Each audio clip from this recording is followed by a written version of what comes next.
Sabi nasa likod yan. Fear, natatakot ka, baka wala mangyari sa business. Number one, natatakot ka. Actually, number one, natatakot ka. Number one, natatakot ka ma-reject. Fear of rejection. Masarap ka ma-reject? Masarap ma-reject. Yung rejection mo doon, once ma-reject ka, and once natin sa kanilong natin emosyon, once ma-reject ka, may kasamang emosyon. The moment ma-reject ka, ang feeling mo, murag down na down ka. Ang feeling mo, i-reject ka as a person. Tama? Pag na-reject mo kayo natin, murag imo bitaw na siya, murag something bitaw na hindi mo ma-explain. Kung saan din nasa kuha ng siya. Kung saan din siya kuha ng siya na reject ko. And then guys, that's very, very normal. Wala ka pa sa ganitong klaseng negosyo na re-reject ka na. Wala pa.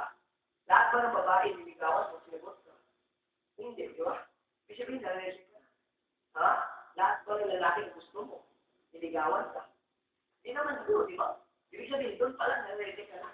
Wala ka pa sa ganitong klaseng negosyo na re-reject ka na. So, anong pinagkaiba?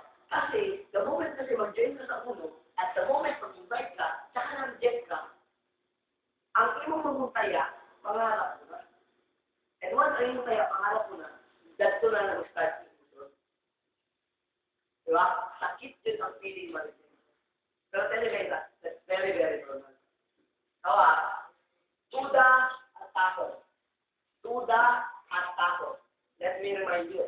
Duda at takot. Duda at takot. Lahat ng first time ng tao, nakakatakot at nakakaduda. Tama. Lahat ng first time ng tao, nakakatakot, nakakaduda. First time mo mag-aral, nakakatakot yan. Tama yun. Nakakaduda pa. First time mo mag-commute. First time mo, ano ba mga first time? First time mo tumayo sa harap. Nakakatakot yan. Nakakaduda. Mga lalaki, ito typical example para makarelate. First kiss. Diba? Can you still remember your first kiss? Diba? Nakakatakot ng mga ito yan. Diba? Kita ko speaker, ako 23, ako ngayon. First kiss ko, 22. Yes! Ay, hindi pala yung 21. Yes! No, first kiss ko guys, yung first kiss ko, ano yung tipo, ano yung tanaw sa ita? Ano ba siya? Pwede na TV. Ano ba marami kang tao ng halikan, babae na laki? Ano? Diba? Ano yung feeling? Diba? Ano kayong feeling kung ikaw na mag-kiss? Ikaw ay virgin din ako. Diba? Ikaw ay open. Diba? Baka hindi ka makalalim. Okay, diba?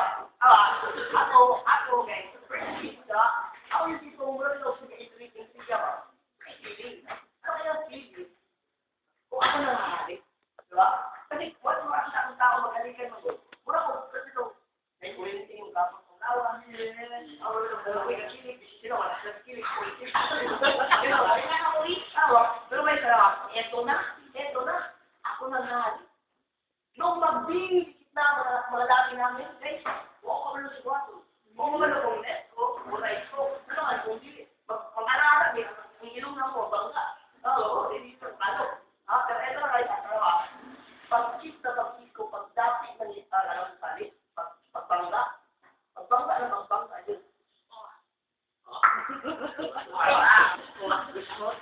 Pagbangga sa ito.